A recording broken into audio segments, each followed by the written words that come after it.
DJ PK, and we are joined now by Justin Spears, Arizona football beat writer for the Arizona Daily Star and the Wildcaster. Justin, good morning. Good morning, guys. Thanks for having me on. So we do a spring football tour. We go all around the Big 12. What are the storylines? Who are the new players? Nobody can keep up with the transfer portal. Please help us. So let's start with the biggest storyline. Arizona really had it going. They had a coaching change. From the outside looking in, it looked like it was going to be a good hire, but that was a rough year. That was a rough year. Have the problems been diagnosed, and more importantly, have they been addressed and solved? We'll see, because Arizona had a really good roster last year. I mean, they had the best receiver in program history in Tetairoa McMillan, who ended up becoming the highest selected offensive player in the NFL draft from the University of Arizona. And even though T-Mac was special to watch this last season, the offense was very stagnant, with Dino Babers as the offensive coordinator, and then they eventually made the transition to former passing game coordinator and tight ends coach Matt Adkins. It didn't really seem to matter who was in charge of play calling. The offense was just so stagnant and lethargic and slow. The plays were just so long developing, and just there was no rhythm. And Arizona's offense didn't really have an identity despite having this generational talent in Tetairoa McMillan. And, protection was also wobbly too, even though the Wildcats had big Jonas Avianaya, who was drafted in the second round by the Miami Dolphins. Josh Baker was a mainstay at center for the last 3+ seasons. Hardly missed any snaps at that position, so he was a rock right there in the middle, and now he's gone. Wendell Moy at guard. He transferred to Tennessee in the offseason. He's a really good player that they are missing. But despite those players that I just mentioned, offensive line dealt with a number of injuries. I mean, we're talking about 7 different starting offensive lines in the 2024 season. So there wasn't really any continuity up front, and it showed. And Noah Fafita got a lot of pressured, or he was pressured a lot of times, and that's a big reason why he led college football in throwaways. He had 37 throwaways last year, was also sacked more than he was the year before. And when you have the slow developing plays and the protection up front isn't good, that's just a recipe for a disaster. And so Arizona, they went into the offseason and they knew that they had to make some changes with the offensive coordinator, and they did. And they brought in this guy by the name of Seth Dagey, who is this young, up-and-coming coordinator who was a great quarterback at Texas Tech, is top 5 passer in Texas Tech football history, was great playing for Mike Leach and also Tuberville. And he started coaching at Purdue and USC, and then he took on the play-calling duties at Marshall. And when you think about a former Texas Tech quarterback who is a Mike Leach disciple, you immediately think, oh, man, he's going to sling the ball. They're going to throw the ball so many times in this game. But the thing that makes Seth Dagey a really solid offensive play caller is that he looks at his talent and he looks at how can we maximize these guys? How can we get the most out of them and piece this offense together so we are potent and everything, it just flows together and there's a rhythm. And when you look at Marshall last year, the Thundering Herd, they had more rushing yards than passing yards because Seth Dagey looked at the running quarterback. He looked at all the other weapons and recognized that we're going to be a much better running team than passing team. And that's why they went on to win the Sun Belt. They had a very successful season. And now Seth Dagey, he comes to Arizona as the guy tasked with putting a shot in the arm of the Arizona offense. And they added some speed in the transfer portal with Javen Watley from Chattanooga, Luke Weissong from New Mexico, Trey Spivey from Kansas State, Chris Hudson from Washington State. And all of these guys have track backgrounds. They are very fast. And speed was something that wide receivers lacked last year for Arizona. So I think even though Arizona loses Tetairoa McMillan, I think the receiver group collectively from top to bottom is better, way better than it was last year. And Noah Fafita, now he's going to have to learn how to play quarterback without his longtime buddy in Tetairoa McMillan. Those two guys were teammates since high school, since middle school. They played Pop Warner together. They played at Anaheim Servite together. And obviously the last 2 seasons they played at Arizona. And now for the first time since Noah Fafita was in the 7th grade, he's going to have to learn how to not play with Tetairoa McMillan. And I think this is going to be good for Noah Fafita's development. So, there's still a lot of questions out there that won't be answered until games start playing. But I think the offense is going to take a step in the right direction.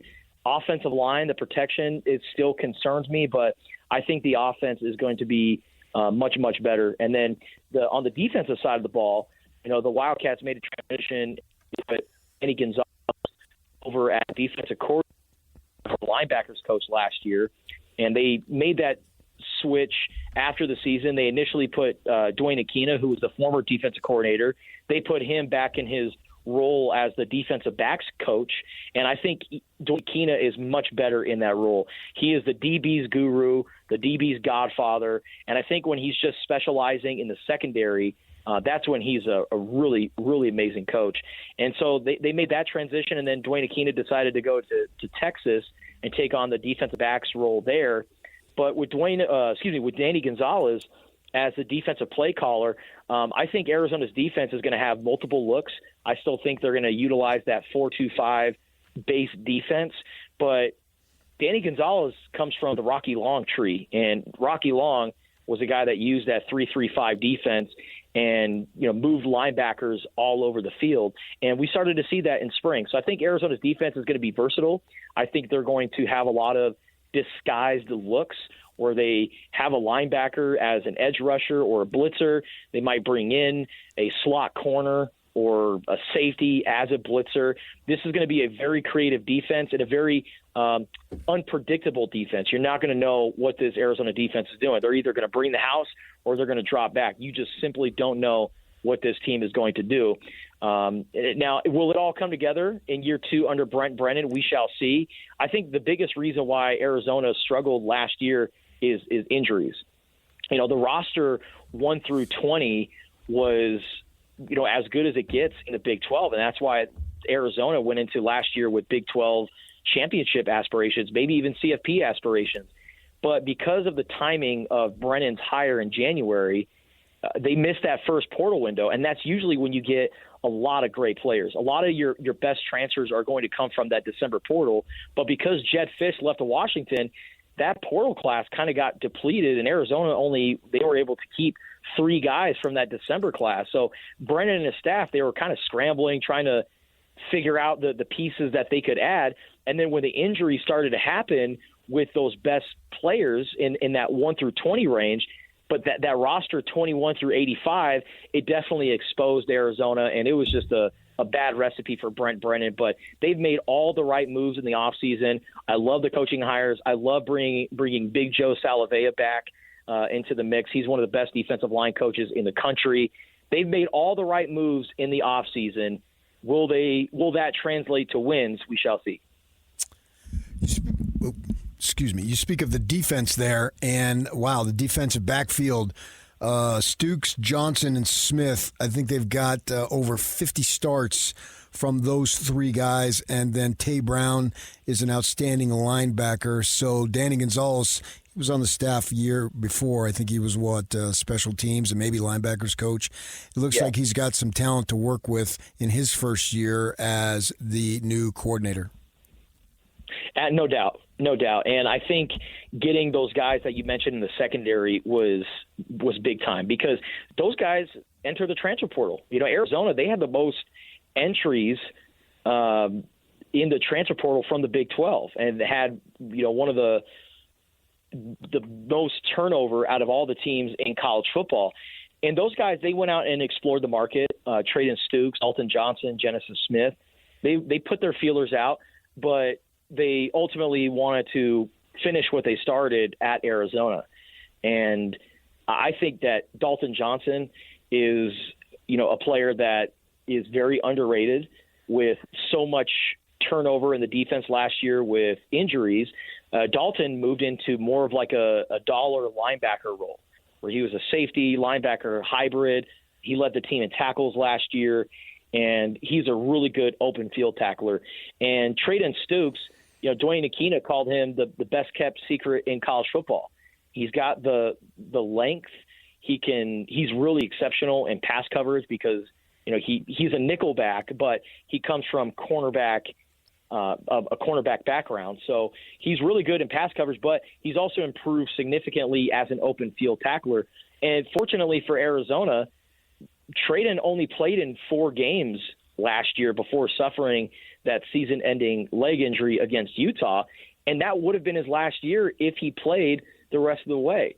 So that 4-game redshirt rule ended up turning into a blessing for Arizona because they bring in a team captain and a leader and just an overall good dude in Traden Stukes. And then Genesis Smith, I think Genesis could potentially be one of the best safeties in the Big 12. And I think if he puts together a season that I think he can have, we're talking about him, maybe being a day 2 draft prospect as a junior. He is 6'2", 6'3", I think a little over 200 pounds. So he has the big frame as a safety, an absolute ball hawk. Watching him in spring this year, I mean, I could have sworn I counted maybe 10 to a dozen interceptions just from him. So it wouldn't surprise me if we see Genesis Smith lead the Big 12 in interceptions this year. And then I think Tay Brown, last year was his first official year as a starter. He's now going into year 3 into the program, and I think some experience in the weight room, the game experience that he got last year, I think is really going to help him and set him up nicely for a good junior campaign. They have some good pieces on the defense. I think that, my biggest concern with them is up front. Can they get to the quarterback this year? Trey Smith had a lot of quarterback pressures, but not too many sacks. So he was there, he was in the area, but you got to figure out ways to turn those pressures into sacks and finish the play. Arizona needs to improve in that category. They added some beef on the interior with Tia Savea coming back. He played 1 year at Texas and then returned to Arizona. He's a guy that I look to maybe start. And then at nose tackle, or the other defensive tackle spot, I really love Deshaun McKnight. Get to know the name now. He is a transfer from UT Martin, and he was probably Arizona's defensive MVP in spring, or at least one of the most improved players. And he has really asserted himself as a starting defensive tackle. So they've got some pieces, but will it all come together? We shall find out. There are schools where if a new coach comes in and has 2 bad seasons, the head coach gets fired. Now, in this NIL era, well, first off, I don't know that Arizona would have the money in any era to buy out a coach that quickly. In this NIL era, and given what happened with, $250 million lost on the books, how hot is the seat? I would say it's pretty hot right now. Or I would say it's very warm, right? Because if Arizona puts up a similar season like last year, then yeah, I mean, that's going to be a really tough sell for Arizona fans. And I think that Brennan understands that the staff he hired was a mistake. I think bringing in Dino Babers was a mistake. I think the offensive hires that they made last year, some of them were mistakes. But now, some of the mistakes are no longer there. And they replaced them with better coaches. And I think that now that this is his team, because last year Brennan was just trying to keep the band together, because in 2023 they won 10 games, they went to the Alamo Bowl, the vibes were high, and Brennan would have looked bad if he wasn't able to keep the T-Max and the Noah Fafitas. And, looking back, it's almost like you'd rather wish that Brent Brennan lost all these guys, because you can justify going 4-8 after you lose a majority of your team, right? But, they returned Tetero McMillan, they returned Jacob Manu and Noah Fafita. And, I know, some of these guys experienced injuries, and they were without arguably their 3 best defensive players for most of last year. But, I think that the culture, like when Brent Brennan first got here, all he was trying to do was just keep the family together. And, he won't admit this, but like I'll be the first one to tell you, I truly feel like he was a little concerned with like really coaching up the guys last year, because like if you say the wrong thing or you piss off a player just for one thing that you said, he's going to be like, okay, screw this, I'm out, I'm going into the portal. Like Takario Davis, who's now playing at Washington, he was in the portal last spring. So he's going through spring practices at Arizona, but his name is currently in the transfer portal. And so, like, do you coach up that guy? Do you actually coach him the way you want to? Or do you kind of, kiss his butt a little bit so you make sure that he stays at Arizona? And now that I think a year has passed and the players who have stayed at Arizona, they know this coaching staff, they know Brent Brennan, they know how he operates. And then the players that they brought in through the high school and junior college ranks and also the transfer portal, this is now more of Brent Brennan's team. Now, with that being said, you got to translate to wins. Arizona fans are not asking Brent Brennan to be a world beater. They're not asking him to go to the CFP every single year. All Arizona fans ever want is just to get to a bowl game. And I think with the way the schedule and how it's set up this year, the first half of the schedule, 5 out of those first 6 games are at home. So Arizona has an opportunity to really build up some wins. And then when it gets really tough in the second half of the Big 12 schedule, if you can steal a game or two and just get to bowl eligibility, that's going to buy you another season. I think if Brent Brennan goes 6-6 or 7-5, the vibes are good at Arizona. But man, if they miss out on another bowl game and they're able to stay healthy, I don't see how you bring that guy back. But I think Brent Brennan's a great coach. He's a guy that wants to be here for the long haul. He's not an opportunist. He's not looking at the next job. He wants to be the head coach at the University of Arizona. He wants to be here for a long, long time. But will he get to year 3? Yeah, we'll find out. But, yeah, if they don't get to a bowl game, that's going to be a really tough sell to Arizona fans to bring it back. Justin, we appreciate the time and the perspective on Arizona football. Thanks for joining us. As always, guys, thank you so much. 9 a.m. Slacker Radio headlines coming up next. We'll get you up to speed on everything you missed in this show, including Brian Geltzeiler and the draft moves he's ready to see the Jazz make. We'll get to that next. Stay with us. This is Jake Scott and Ben Anderson. The Jazz named Austin Ainge the new president of basketball operations. Obviously, the job is to win. That's the most important thing, and that's what Austin Ainge is going to be tasked with doing, and he's going to have to figure out how to turn this thing into a winning program again, which it's not right now. The nepotism angle is obviously there. It's how he got his job in Boston. It's how he got this job in Utah. When your dad is the CEO of a team and you come in as the president of basketball operations and you have the same last name, obviously that plays a part. However, he has been doing this for 17 years with the Boston Celtics and has seen a championship team. But I think people complaining about that are being naive. Nepotism happens all around us. It does. And you know what? In basketball in particular, it is rampant. It is. There's at least half a dozen Nepo head coaches in the league right now. Yeah. And some are good and some are not. The nice thing is that is ultimately how you get judged. It doesn't matter who your dad was. It's did you win or not. Hear Jake Scott and Ben Anderson every day from 10 to noon on 97.5 The KSL Sports Zone. 9 a.m. Slacker Radio headlines brought to you by Trajan Wealth. Call Trajan Wealth today, your local trusted financial fiduciary, 801-899-7600, or visit their website at trajanwealth.com. Earlier in the show, we discussed many things. The Knicks have fired Tom Thibodeau despite going to the conference finals for the first time in 25 years and having back-to-back 50-win seasons for the first time in 30 years. So they searched for a new coach. Brian Geltzeiler came on and talked about some of the nepotism that was a factor there. Jalen Brunson's dad is an assistant coach, and Geltzeiler believes is right in the middle of a lot of drama there.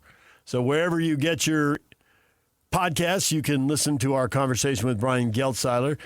He did talk about the Jazz and the draft and Austin Ainge coming to Utah. Your thoughts on his hottest takes? Yeah, it's about the draft and what the Jazz can do. He likes the Duke center. Can they trade Kessler? I think that's important. Ainge,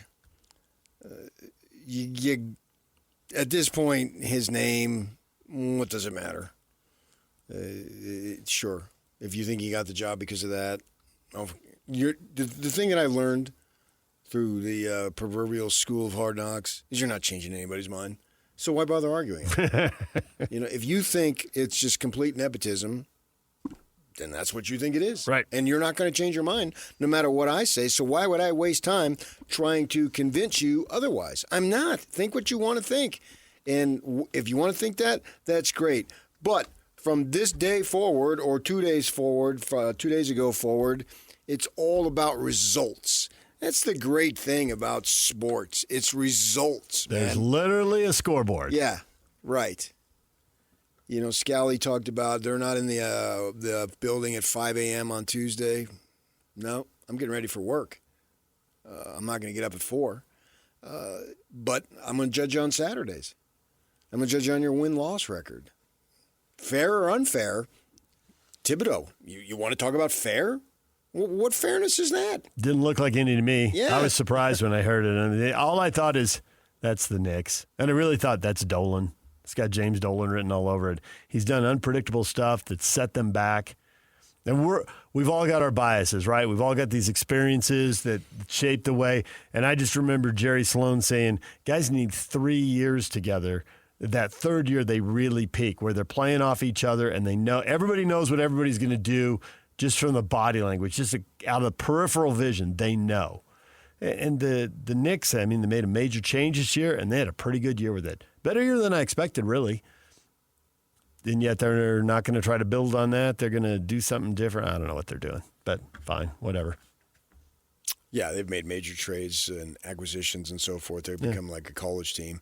I don't know if any team will have 3 years to get to that point. And teams, maybe, if you don't have to compete against the teams that have had 3 years, maybe you don't need the 3 years, because the other guys have the same problem. Which is what college basketball has become. Right, and it's what we're seeing in the finals this year. The Pacers and the Thunder were in the lottery 2 years ago. And last year they went out in the, second and third rounds. They were in the lottery in 2023? Can you believe that? No. No, they were in the lottery.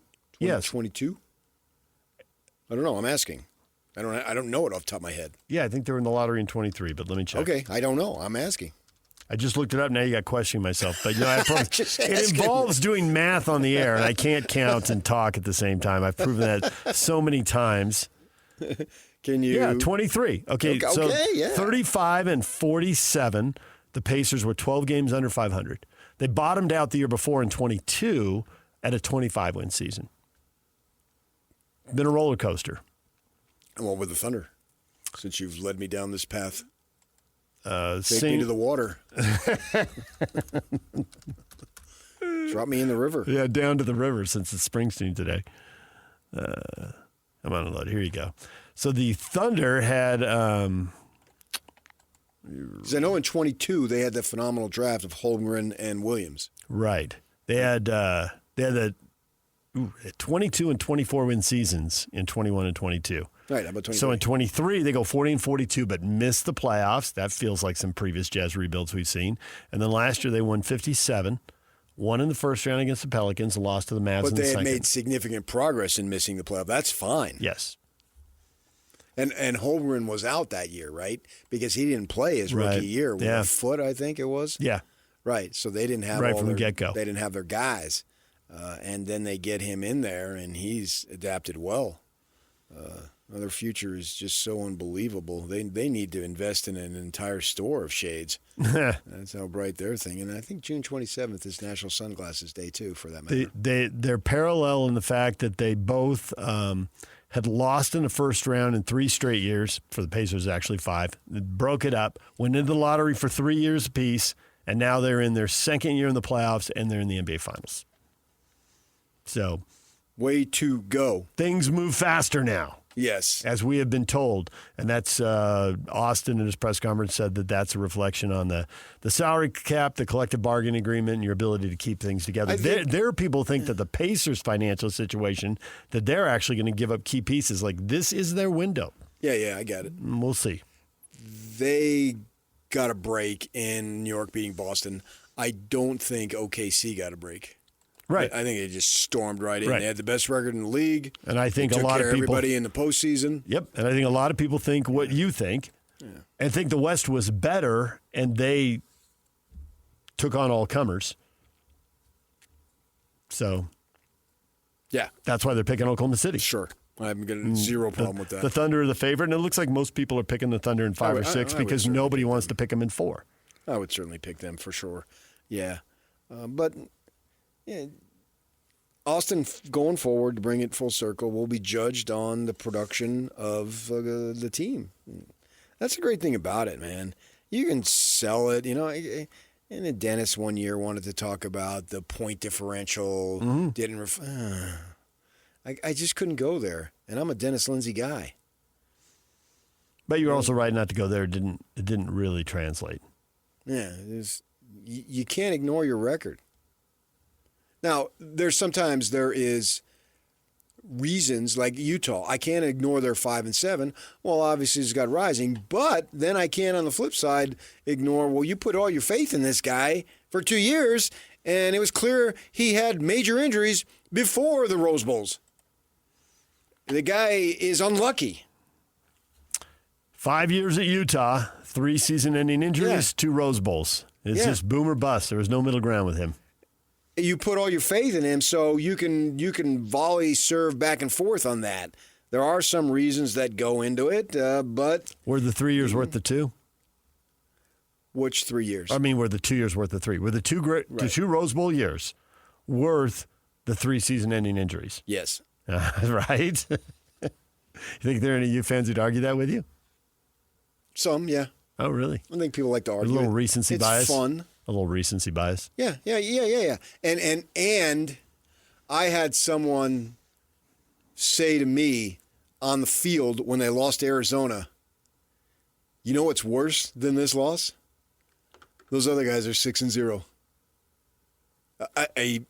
Oh, yeah. Right. Yeah. Got it. So the other guys, not talking about Arizona. Right. Yeah. Arizona wasn't, I was about to say, Arizona wasn't 6-0. What were they talking? Oh, I know who they were talking about. So the recency bias, if they were 3-9, probably wouldn't be none. But they just won 11-2. But the good thing about that, and Chris Hill was right about this, it's like it pays to have a rival. He had a friend who went to San Diego State, and he thought he was going to be great, and it didn't work. And why? And a guy who'd been at Ohio State said, never underestimate the importance of a rival. It drives you. But if you're in the moment. 100%. It really is like that in the moment. And that's what drives you, is that moment. That moment is real. I know, but fans don't have anything to drive. That's the school and the football team. Yeah. We're talking about fans here. You just asked me about fans. That's more, that only goes to the high-end boosters who really make the budget happen. Yeah. Because they get driven. Because they feel it. Right, I'm talking about Joe Fan. Yeah, but Joe Fan, even season ticket holding Joe Fan. Right. That money's important, but it's a fraction. Especially the way the TV streaming revenue has gone. Right. Yeah. Next time we have Ryan Smith on, we can ask him about that. I've talked to him a little bit about that off the side, and he's like, wow, when it comes to basketball, that kind of contract, that changes business for everybody. The entire league. Not every league has that. NFL certainly does, and now the NBA does. We'll see about the others as their deals come up. So for all those Jazz fans, if Austin Ainge is great, you win. If he's not, they'll make a change. But we're 5 years out from even thinking about that going forward. I'm excited for him because he's younger, he's aggressive. This is something, it's like Brian Santiago. The parallels there are startling in that Brian, work, grind, get your opportunity. Now you've got your opportunity. Austin Ainge, yeah, sure. It sure helped that his father got him in. But his father couldn't get him to the point where he was grinding. If he was lazy or didn't want to grind and do the work, his father couldn't help him or do anything for him, right? So he was a grinder, and now he's got this gig. And just like with Santiago, I hope he knocks it out of the park. Same thing with Ainge here. Hope he knocks it out of the park. Wherever you get your interviews, if you're into the Jazz, you're into the NBA, go listen to Brian Geltzeiler, his takes on the players he likes, the bold moves he would make. He loves the center from Duke. Probably loves him more than most people. I love him more than Christian Laettner. Okay, that was really random. Mike Jaminski. Some other centers who played at Duke. Cherokee Parks. Ala Abdulnabi. We'll see where Maluk goes. He's been projected top 10, but not top 5. But that doesn't mean you couldn't do something. Yeah. Make a move. Make a bold pick. Well, whatever pick he comes at, it'll be about 20 or 25 higher than Jokic was. Oh. Or more. Yeah. So, 35 higher. So keep that in mind. I saw a thing yesterday. ESPN put on their power index spiel. Huh? What is that? Football percentages index. And great, but it has no meaning. We saw last year the teams that they picked to do all this and that. And you can say, okay, well, my gosh, Utah had an injury. All right, I'll give you that. Well, how about Oklahoma State? Nope. And Arizona State and BYU and Colorado? The whole thing was upside down. Yeah. The whole thing was upside down. So they got the teams wrong. Why would I look at that thing and believe it has any value? I don't know what it means or how they get there. I can't understand it. They put that on. It's it's right there with the percentage chance to win the game based on the score with 9 minutes to go or whatever. That's nonsense. How the heck do you figure that out? And the only time that ever becomes people posted is the team that had 97% lost. They never posted the team that had 97%, they won. You never see that. You only see it when it's the other way. Well, yeah. So things happen. That's why we tune in. Because if that thing was true and so-and-so team had 97%, click, and it actually happened. That's why we love sports. The Knicks would have gone up 2-0. It's unscripted drama, and we love it. Yeah. The curveballs are the best part. The freakishly predictable is not as much fun. I mean, you look smart. And in the Mountain West era, we could all sit here and basically pick BYU and Utah's schedule game by game for the whole season and be 90% right. Outside of Everybody Loves Raymond reruns, that's all I watch is sports. You watch Everybody Loves Raymond reruns. Yeah. You're even done watching The Sopranos to see the old neighborhood? Well, We ate in that restaurant. You have to pay for that. Oh, okay. It's not out there somewhere? Huh. Not that I'm aware for free. Plus, I've seen every episode 1,000 times, and it doesn't make me laugh. When they mention my hometown, all right, I know that. I got over it. But Ray and Ma, they make me laugh. That's it. And occasionally I'll dip in a little Love American Style. What are you talking about? Those reruns. I don't think that's out there anywhere. Love Boat. I don't think that's out there anywhere. It probably is. It's got to be. Somewhere. Some streaming service has it. There are outlets for this now. Yeah. I did. Love Boat, man. Well, they sail out of Pedro. I get to see the. It's just because of Pedro. I should have known. Why didn't I know that? And you see the Vincent Thomas Bridge, which I walked over when they had a party for it, some anniversary. Yeah, so I just do that. No, I don't watch a Love Boat anymore. You are a mess, man. You need to golf more. More? Yeah. That's my harbor. There it is. It's on YouTube. There's I lived right over here. Right over there. Over where it says donate now. Join us today. Well, you got to carry it out. They just got a picture of the boat where it's docked. Classic. All right, DJ and PK, it's 97.5 The Zone. Your feedback next. What do you think about Austin Ainge saying that the Jazz, hey, anything can happen, but they'll probably pick 5-21. We will get to that next. Stay with us. And it's all over almost here. Don't go nowhere. Join Hans and Scotty G Friday from noon to 3. They'll be at the Larry H. Miller Summer Games in Cedar City. Celebrate 40 years of a Utah sports tradition. They're going to be in Cedar City? Yes, they are. Join Hans and Scotty G Friday from noon to 3 at Larry H. Miller Summer Games in Cedar City. Wow.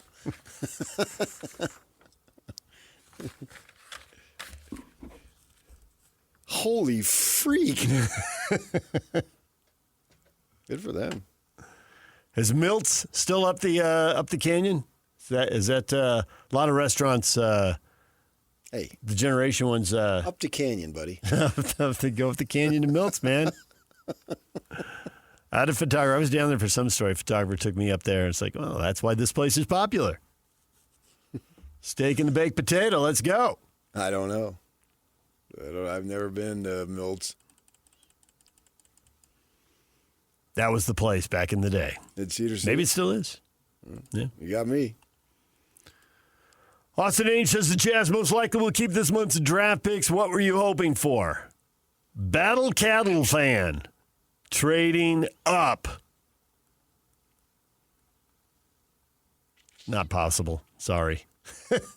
Yeah, you could trade to 3 or 4. But they want 1 or 2. You could get to 3 or 4. I think you could get to 2. Really? Yeah.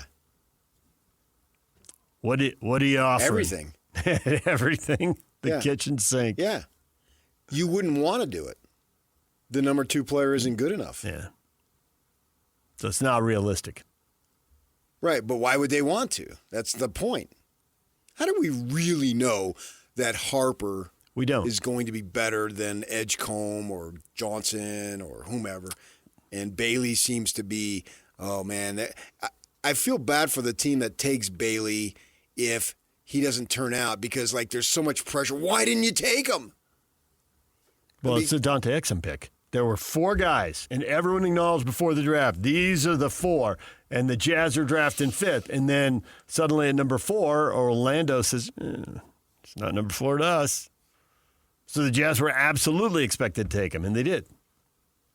And the best thing about that is they traded him for Clarkson. Yep. Even fully healthy, I don't think he would have been a big player. It didn't seem to be trending that way, and then the injuries drained out whatever remaining drama there was and how that would play out. Yeah. It looked like, this is starting to be a reach. Right. And he still managed, and good for him, to get himself back in the league, but he's a role player. Yeah. And maybe there might be a draft where if you get a role player at 5, that's the best you can do. Right. Well, and Orlando took Aaron Gordon and traded him to Denver, and he couldn't carry the show in Orlando. But man, next to the Joker, he was a really good piece. I don't remember who they traded him for to evaluate that trade. But I know that it was a critical component. So the Nuggets made a great trade there. I don't remember. I think Pope, or I don't remember who they gave up. It doesn't matter. I think they could move up, but they'll have to overpay, so don't do it. Sell the farm, no. Yeah. And Dallas, that guy, what's his face, whoever that GM is, I can't remember his name now, would absolutely be run out of town if they didn't take Flag. They might as well move to Winnipeg. Winnipeg? Yeah. Kind of random, but okay. Winnipeg? Yeah. It would just be shocking. But other than that, we'll see, man. That's what makes it so intriguing.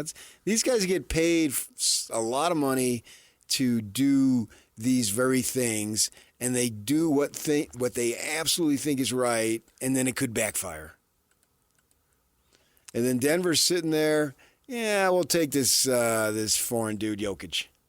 Nobody bats an eyelash. I wonder what the reaction was that night when he came out of the draft. You know what I mean? What were they thinking in Denver? Yeah, okay, well. Take a flyer on this guy. Yeah, we'll see. And then he blows up. And he's a surefire Hall of Famer. It's crazy. It's so crazy, man, that's the way things can go. And you work so hard and do everything possible to get it right. And all those teams, and some of them twice, obviously passed on Jokic. Well. Yeah. Oops. And since the draft went to 2 rounds, clearly he's got to be the best all-time player. Yeah. And obviously, if you knew now what you should have known then, he would have gone number 1. But nobody knew. Yeah. So now you got to fly off to Spain and Slovenia and France and Germany. There's a kid from Israel, but I think he's playing in Germany. But I think they did do that. Right. And they still did that, and they still. Yeah. And he was chubby. And he was playing against fourth-tier competition. Yeah. It's just crazy that that's going to determine your fate. But that's the reality. But also, too, you can just work your butt off and make the right pick at the right time, too. It's not just all throwing darts against the wall blindfolded. DJ PK, we're all done. Jake and Ben are next right here on The Zone.